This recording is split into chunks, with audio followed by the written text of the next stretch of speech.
क्या आपने वो कभी आकृति सोचा है मरने के बाद धीरे-धीरे इंसान उठी। कहाँ जाता है? ये मर चुका उसके था, बस शरीर बदल से गया। भाप निकल रही और थी। जो मुझ में अब है वो मैं करा नहीं। रहा जैसे दर्द में हो, लेकिन डर इंसान को अंधा कर देता है। तभी किसी ने चिल्लाया, वैम्पायर। दोस्तों, कभी-कभी इंसान डर से कहानी बनाता है और कभी-कभी कहानी डर को जन्म देती है। ऐसी ही एक घटना 2 अक्टूबर 1925 की रात अमेरिका के वर्जीनिया राज्य 3 के साल हो शहर गए, रिचमंड लेकिन में वह तब हुआ। भी आती है। वो ना सिर्फ कहानी बल्कि एक ऐसा राज बन गया जो आज तक पूरी तरह दफन नहीं हुआ। लोग उसे कहते हैं द रिचमंड वैम्पायर। कुछ कहते हैं वो राक्षस था, तो कुछ कहते हैं वो जिन था, कुछ कहते हैं वो शैतान की औलाद था, और लोग ऐसे ही कुछ-कुछ कहते रहते हैं। लेकिन वो एक बदकिस्मत इंसान था जिसे डर ने दरिंदा बना दिया। आज हम उसी साय की दास्तान सुनेंगे। आखिर ये सुरंग कब्र कैसे बन गई? तो बने रहिए आप मणि। हमारी कहानी उस छोटे से शहर से शुरू होती है जो अपनी खूबसूरती के लिए नहीं बल्कि अपने एक रहस्य के लिए जाना जाता था।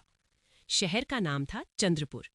चारों तरफ घने जंगल, पीछे बहती एक नदी और सामने खेतों का विशाल विस्तार। दिन में ये शहर बिल्कुल साधारण लगता था। बच्चे स्कूल जाते, महिलाएं बाजार, पुरुष खेतों में काम करते। लेकिन जैसे ही सूरज ढलता, शहर की हवा बदल जाती। शहर से लगभग 3 किलोमीटर दूर एक पुराना रास्ता था। स्थानीय लोग उसे चुड़ैल का रास्ता कहते थे। ये रास्ता कहीं नहीं जाता था, बस उस पुराने बंगले तक। दिन में शायद ही कोई उस रास्ते पर जाता और रात में तो बिल्कुल नहीं। कहते थे कि उस रास्ते पर पैर रखते ही आप किसी दूसरी दुनिया में कदम रख देते हैं। एक ऐसी दुनिया जहां मरे हुए लोग जिंदा होते हैं और जिंदा लोग मर जाते हैं। उस रास्ते के आखिर में वो बंगला खड़ा था। कभी वो बंगला बहुत शानदार रहा होगा। ऊंची दीवारें, बड़ा सा लोहे का गेट, चारों तरफ घने पेड़ और सामने एक सुंदर बगीचा। लेकिन अब वो बंगला सिर्फ एक खंडहर बन चुका था। टूटी खिड़कियां, उखड़ा हुआ रंग और हवा चलने पर दरवाजों का डरावना चरमराना। बगीचे में कभी रंग बिरंगे फूल खिलते होंगे, अब वहां सिर्फ जंगली झाड़ियां और कांटे थे। फव्वारा जो कभी पानी से लबालब रहता होगा, अब सूखा पड़ा था और उसमें सिर्फ मुरझाए पत्ते जमा थे। लोग उस जगह को भूत बंगला कहते थे, क्योंकि कई सालों से वहां अजीब घटनाएं होती रही थीं। कभी रात में पायल की आवाज सुनाई देती, तो कभी खिड़की में किसी औरत की परछाई दिखती। कुछ लोगों ने देखा था कि पूर्णिमा की रात बंगले में रोशनी जलती है, हालांकि वहां बिजली नहीं थी। किसी ने बताया कि उसने एक औरत को बगीचे में टहलते देखा, सफेद साड़ी में, हाथ में लाल गुलाब लिए। लेकिन जैसे ही वो पास गया, वो औरत गायब हो गई। गांव के लोग उस रास्ते से रात में गुजरना भी पसंद नहीं करते थे। माएं अपने बच्चों को डराती थीं, अगर शाम के बाद बाहर रहे तो भूत बंगले की औरत उठा ले जाएगी। बच्चे स्कूल से लौटते समय उस रास्ते की तरफ देखने से भी डरते थे। बूढ़े लोग कहते थे कि उस बंगले में कोई राज दफन है, कोई ऐसा राज जो कभी बाहर नहीं आना चाहिए। लेकिन हर कहानी पर विश्वास करने वाले लोग नहीं होते। कुछ लोग ऐसे भी होते हैं जो सच देखने की जिद कर बैठते हैं। उन्हें लगता है कि डर सिर्फ एक एहसास है जिसे दिमाग से हराया जा सकता है। उन्हें नहीं पता कि कुछ एहसास ऐसे होते हैं जो दिमाग से नहीं बल्कि आत्मा से जुड़े होते हैं। और ऐसी ही जिद एक रात 2 दोस्तों को उस बंगले तक ले आई। राहुल और अमन बचपन के दोस्त थे। उनकी दोस्ती इतनी पुरानी थी कि उन्हें खुद याद नहीं था कि वे कब मिले थे। शायद वे पैदा होते ही दोस्त बन गए थे, क्योंकि उनके घर पड़ोस में थे और उनकी माएं भी सहेलियां थीं। राहुल थोड़ा ज्यादा बहादुर था, यूं कहें कि वो डर को चुनौती देना पसंद करता था। उसके अंदर एक जुनून था, हर रहस्य को सुलझाने का, हर अंधेरे में रोशनी डालने का। वो लंबा, दुबला पतला था, उसकी आंखों में हमेशा एक चमक रहती थी, कुछ नया खोजने की चमक। वो कहानियां सुनता तो था, लेकिन मानता नहीं था। उसका मानना था कि हर कहानी के पीछे एक तार्किक व्याख्या होती है, बस उसे ढूंढने की जरूरत है। अमन थोड़ा सतर्क था, संकोची, हर कदम सोच समझ कर उठाने वाला। लेकिन राहुल की दोस्ती में वो हर जगह जाने को तैयार हो जाता था। अमन छोटे कद का था, गोल मटोल चेहरा और बड़ी बड़ी आंखें जो हर खतरे को पहले ही भांप लेती थीं। वो अक्सर कहता, राहुल ये सही नहीं लग रहा, लेकिन राहुल उसकी एक बात नहीं सुनता था। फिर भी वो उसके साथ चलता था, क्योंकि दोस्ती का मतलब ही होता है साथ चलना, चाहे रास्ता कितना भी खतरनाक क्यों ना हो। दोनों को रोमांच पसंद था। पुरानी जगहें, रहस्यमयी कहानियां और डरावनी जगहों की खोज, ये सब उन्हें बहुत आकर्षित करता था। उन्होंने शहर के हर किले, हर पुरानी इमारत, हर कब्रिस्तान को देख डाला था। लेकिन ये बंगला, ये अलग था। ये वो जगह थी जिसके बारे में लोग बात करने से भी डरते थे। एक दिन वे शहर से बाहर घूमने निकले। दोनों के पास एक पुरानी गाड़ी थी, एक एम्बेसेडर, जिसे राहुल के पिता ने उन्हें दी थी। वो गाड़ी जितनी पुरानी थी उतनी ही मजबूत थी। उसमें वे अक्सर नई नई जगहों की सैर करते थे। शाम के 4 बजे थे। सूरज ढलने को था और आसमान में केसरिया रंग फैल रहा था। बादलों पर सूरज की किरणें ऐसी लग रही थीं जैसे किसी ने आसमान पर केसर छिड़क दिया हो। हवा में ठंडक थी, लेकिन वो सुहानी ठंडक नहीं थी, वो कुछ और थी, कुछ अजीब। गाड़ी चलाते हुए अचानक अमन की नजर दूर खड़े उस पुराने बंगले पर पड़ी। उसने तुरंत राहुल का हाथ पकड़ लिया। रुको, अमन ने कहा। राहुल ने गाड़ी रोक दी। क्या हुआ? अमन ने खिड़की से बाहर देखा। उसकी उंगलियां कांप रही थीं। राहुल, देखो। राहुल ने उसकी नजरों का पीछा किया। पेड़ों के बीच वो बंगला खड़ा था। अंधेरा धीरे धीरे फैल रहा था और हवा में अजीब सी ठंडक थी। बंगले की छत पर कौओं का एक झुंड बैठा था, मानो वो भी उस जगह के राज के गवाह हों। वे कौवे चुप थे, बोल नहीं रहे थे, हिल नहीं रहे थे, बस घूर रहे थे। अमन बोला, यार यही है वो भूत बंगला जिसके बारे में लोग कहते हैं। मेरी दादी कहती थी इस बंगले में एक औरत रहती थी, बहुत खूबसूरत। उसके पति ने उसे जला दिया था, अब वो भूत बनकर घूमती है। राहुल हल्का सा मुस्कुराया। उसके चेहरे पर वही भरोसा था जो हमेशा रहता था, अपनी तार्किक समझ पर भरोसा। भूत बंगला या लोगों की बनाई कहानी? अमन बोला, कहते हैं यहाँ रात में किसी औरत की पायल की आवाज सुनाई देती है। कुछ लोगों ने उसे देखा भी है। सफेद साड़ी में एक औरत जो खिड़की में खड़ी होती है और रात भर घूरती रहती है। मैंने सुना है एक बार एक आदमी अंदर गया था, वो पागल हो गया। अब वो अस्पताल में है, बस यही बोलता है, उसकी आंखें, उसकी काली आंखें। राहुल हंस पड़ा। अगर सच है तो आज पता चल जाएगा। अमन ने उसकी तरफ देखा। तुम सच में अंदर जाने की सोच रहे हो? राहुल बोला, क्यों नहीं, हमने कितनी कहानियां सुनी हैं। अब असली सच देखने का मौका है। या तो ये सब झूठ है या फिर सच। दोनों ही सूरत में हमें कुछ नया मिलेगा। अमन चुप रहा। उसके मन में एक आवाज कह रही थी, मत जाओ, लेकिन उसने वो आवाज दबा दी। दोस्ती के लिए, राहुल के लिए। दोनों कुछ सेकंड तक बंगले को देखते रहे। फिर राहुल ने गाड़ी का दरवाजा खोला। चलो देखते हैं। उन्हें नहीं पता था कि ये फैसला उनकी जिंदगी का सबसे डरावना अनुभव बनने वाला था, या यूं कहें कि आखिरी अनुभव। जैसे ही दोनों गाड़ी से उतरे, हवा अचानक तेज हो गई, इतनी तेज कि पेड़ झुक गए, पत्ते उड़ने लगे, धूल उड़ी और ठंड ने उन्हें जकड़ लिया। पेड़ों की शाखाएं आपस में टकराने लगी, मानो वे आपस में बात कर रही हों। ये लोग आ गए, ये लोग आ गए। राहुल और अमन ने अपने कॉलर उठाए। अमन ने पीछे मुड़कर देखा, उनकी गाड़ी वहीं खड़ी थी, लेकिन अब वो दूर लग रही थी, जैसे किसी धुंध ने उसे ढक लिया हो। लोहे का पुराना गेट आधा खुला हुआ था, उस पर जंग लगी हुई थी और उसमें लगा ताला टूटा हुआ था, जैसे कोई पहले भी अंदर जा चुका हो या अंदर से कोई बाहर आया हो। ताले पर खून के धब्बे थे, पुराने, सूखे, काले पड़ चुके थे। राहुल ने उसे धक्का दिया। गेट ने एक लंबी कराह जैसी आवाज निकाली, ची, और धीरे धीरे खुल गया। वो आवाज ऐसी थी जैसे कोई दर्द में चीख रहा हो।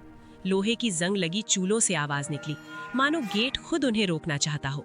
अमन ने चारों तरफ देखा। अंदर अजीब सा सन्नाटा था। कोई पक्षी नहीं, कोई कीट नहीं, कोई हवा का झोंका नहीं, बस खामोशी, जैसे उस जगह पर समय रुक गया हो। उस खामोशी में उनके कदमों की आवाज बहुत ऊंची सुनाई दे रही थी। वे अंदर दाखिल हुए। सामने एक बगीचा था, लेकिन अब वो पूरी तरह उजड़ चुका था। सूखे पौधे, गिरे हुए पत्ते और बीच में एक टूटा हुआ फव्वारा। फव्वारे के पत्थरों पर काई जम गई थी और उसमें से एक अजीब सी बदबू आ रही थी, सड़े हुए फूलों की और जलते मांस की। बगीचे में कभी रंग बिरंगे फूल खिलते होंगे, अब वहां सिर्फ जंगली झाड़ियां और कांटे थे। फव्वारा जो कभी पानी से लबालब रहता होगा, अब सूखा पड़ा था और उसमें सिर्फ मुरझाए पत्ते जमा थे। बगीचे में कहीं कहीं पुराने खिलौने बिखरे थे, एक टूटी गुड़िया, एक जंग लगी कार, एक गेंद जिसका रंग फीका पड़ गया था। वहां कभी बच्चे खेलते होंगे, अब सिर्फ ये निशान थे कि यहाँ कभी जीवन था। अमन ने धीरे से कहा, राहुल, तुम्हें नहीं लग रहा कोई हमें देख रहा है? राहुल ने आसपास देखा, तुम्हें बस डर लग रहा है। लेकिन सच ये था, राहुल को भी कुछ अजीब महसूस हो रहा था, जैसे किसी की नजर सच में उन पर हो। वो नजर उनके हर कदम को देख रही थी, उनकी हर सांस को गिन रही थी। वो नजर ऊपर से, नीचे से, हर तरफ से आ रही थी। राहुल ने ऊपर देखा, बंगले की खिड़कियों में से एक की पर्दा हिला, लेकिन हवा तो नहीं थी। उसने अमन को कुछ नहीं बताया। बंगले का मुख्य दरवाजा बंद था, लेकिन पूरी तरह नहीं। दरवाजे के बीच थोड़ा सा गैप था, जैसे एक उंगली अंदर जा सकती हो, जैसे किसी ने उसे जल्दी में बंद किया हो या जैसे कोई अंदर से झांक रहा हो।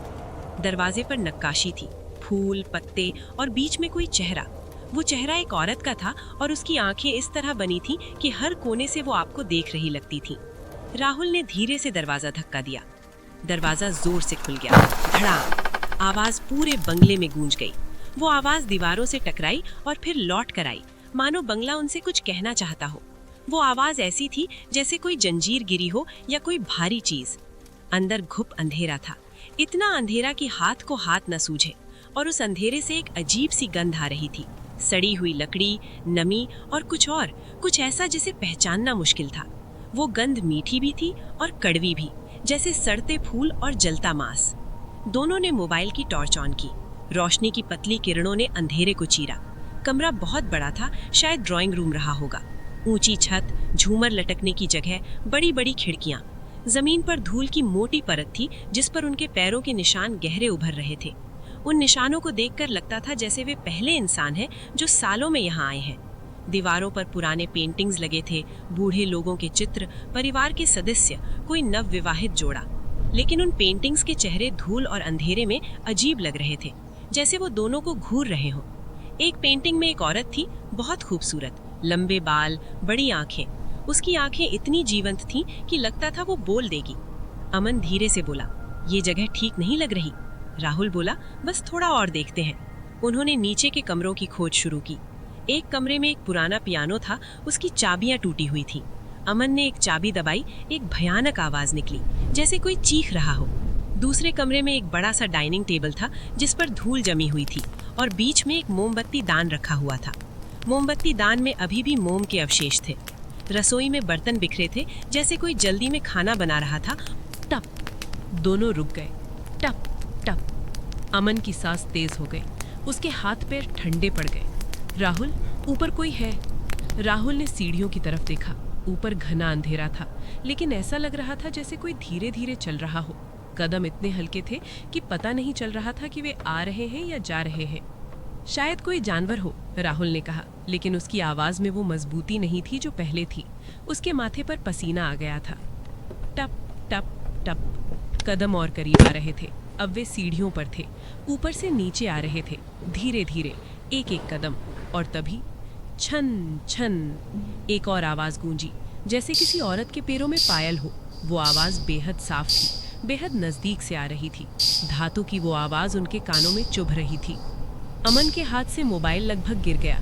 उसने उसे कांपते हाथों से पकड़ लिया। तुमने सुना? अब राहुल चुप था, क्योंकि उसने भी वो आवाज सुनी थी और वो जानता था कि ये कोई जानवर नहीं था।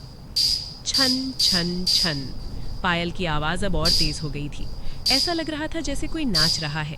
तेज, फिर धीमा, फिर तेज, और फिर अचानक बंद, पूरी तरह बंद। सन्नाटा छा गया, इतना गहरा सन्नाटा कि उन्हें अपने दिल की धड़कन साफ सुनाई दे रही थी। धक धक धक धक धक धक। अमन फुसफुसाया, राहुल चलो यहाँ से अभी, प्लीज। राहुल ने उसकी तरफ देखा। पहली बार उसकी आंखों में डर था, असली डर, वो डर जो आपको बताता है कि अब खतरा सिर्फ कल्पना नहीं बल्कि हकीकत है। लेकिन राहुल ने फिर भी कहा, हमें देखना होगा। भाग 6, सीढ़ियां, आखिरी चढ़ाई। दोनों धीरे धीरे सीढ़ियों की तरफ बढ़े। राहुल आगे था, अमन उसके पीछे, उसकी कमीज पकड़े हुए। हर कदम पर लकड़ी चरमराती थी, चर चर, जैसे वो सीढ़ी भी उन्हें ऊपर जाने से रोकना चाहती हो, जैसे वो उन्हें आगाह कर रही हो, मत आओ, वापस जाओ। सीढ़ियां पुरानी थीं, टूटी हुई। कहीं कहीं सीढ़ियां गायब थीं, उनकी जगह सिर्फ काला छेद था। उन्हें सावधानी से चलना पड़ रहा था। हर कदम पर लकड़ी झुकती थी, जैसे वो टूट जाएगी। एक सीढ़ी पर अमन का पैर फिसला, वो गिरते गिरते बचा। राहुल ने उसका हाथ पकड़ लिया। सावधान, राहुल ने कहा। अमन बोला, ये सीढ़ी हमें मारना चाहती है। राहुल ने कुछ नहीं कहा। सीढ़ियां खत्म हुईं और वे ऊपर पहुंचे।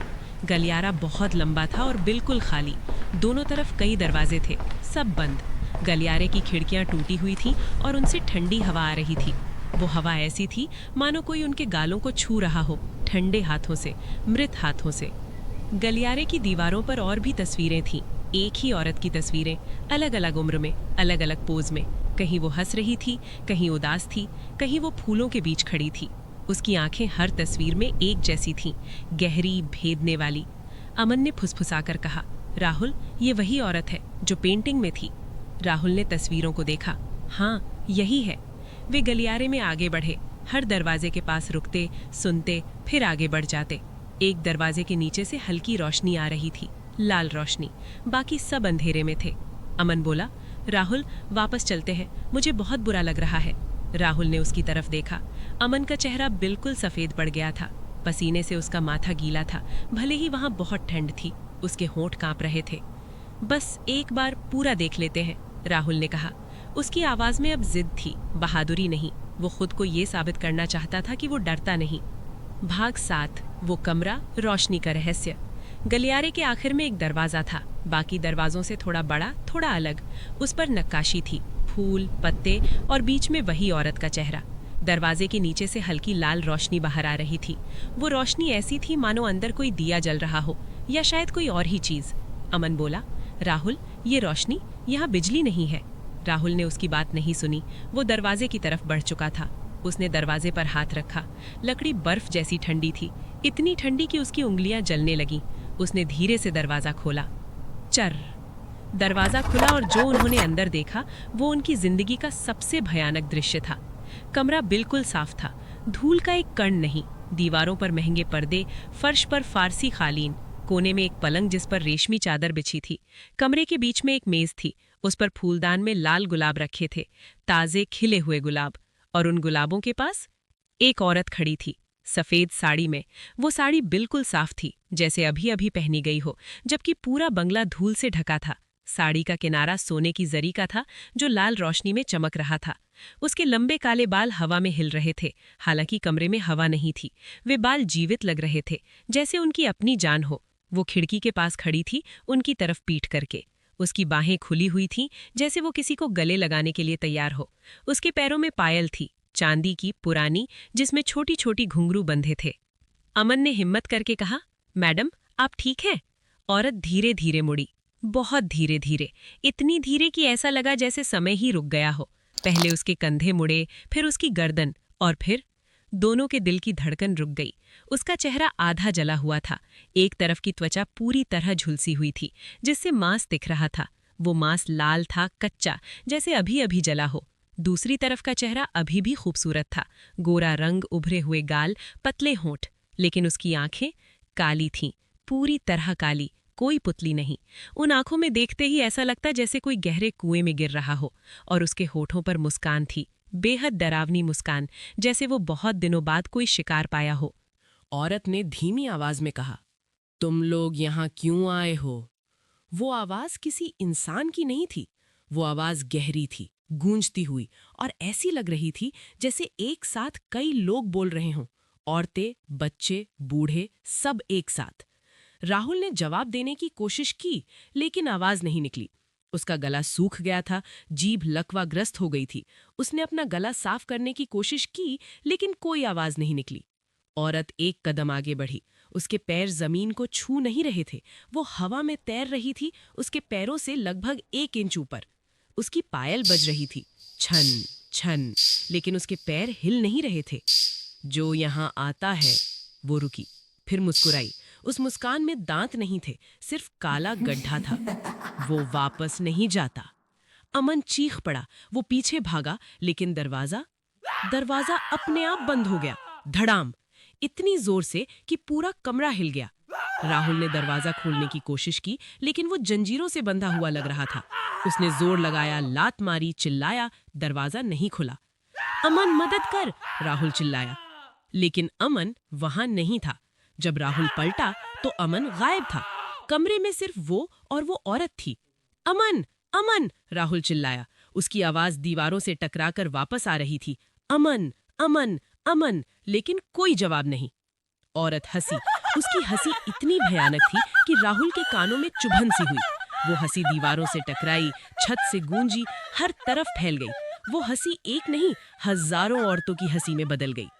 वो पहले चला गया, औरत ने कहा, अब तुम्हारी बारी है। राहुल ने अपनी जेब से चाकू निकाला, एक छोटा सा चाकू जो वो हमेशा सुरक्षा के लिए रखता था। उसे नहीं पता था कि भूत पर चाकू काम करता है या नहीं, लेकिन उसके पास और कुछ नहीं था। उसके हाथ कांप रहे थे। औरत एक झटके से उसके सामने आ गई, इतनी करीब कि उसके जले हुए चेहरे की बदबू राहुल तक आ रही थी। जली हुई त्वचा, जला हुआ मांस, जले हुए बाल और उसके साथ फूलों की खुशबू, गुलाब और चमेली की। दोनों गंधों का मेल उसे चकरा रहा था। तुम्हें पता है, औरत ने कहा। उसकी आवाज अब नर्म हो गई थी, लगभग दुखी। मैं भी कभी जीवित थी, इसी बंगले में रहती थी। मेरा नाम कलावती था। मैं बहुत खूबसूरत थी। मेरे पति मुझसे बहुत प्यार करते थे। उसकी आंखों से आंसू निकले, लेकिन वे आंसू खून के थे। लाल गाढ़ा खून उसके गालों पर बह रहा था। फिर एक दिन वो दूसरी औरत ले आया, छोटी, जवान, सुंदर। उसने कहा, तुम अब बूढ़ी हो गई हो कलावती, मुझे माफ कर दो। मैंने नहीं किया। मैंने उसे छोड़ने से मना कर दिया, तो उसने मुझे जिंदा जला दिया, उसी रात, इसी कमरे में। उसने चारों तरफ देखा। यहीं मैं जलती रही, चीखती रही और कोई नहीं आया। मेरी चीखें सुनकर लोग दूर भाग गए। मेरे पति उस औरत के साथ चले गए। राहुल की आंखों में आंसू थे। मैं सॉरी हूं। औरत हंसी। सॉरी? अब सॉरी का क्या मतलब? मैं यहां सालों से हूं, अकेली, तड़पती हुई। अब मैं हर उस शख्स को अपने पास रखती हूं जो यहां आता है। तुम भी रहोगे, हमेशा के लिए। अचानक कमरे की रोशनी बुझ गई। पूरा बंगला अंधेरे में डूब गया, इतना गहरा अंधेरा कि राहुल को अपने हाथ भी नहीं दिख रहे थे। उसने अपनी आंखें मली, लेकिन कुछ नहीं दिखा, सिर्फ काला अंधेरा। और फिर पायल की आवाज तेज हो गई। छन छन छन।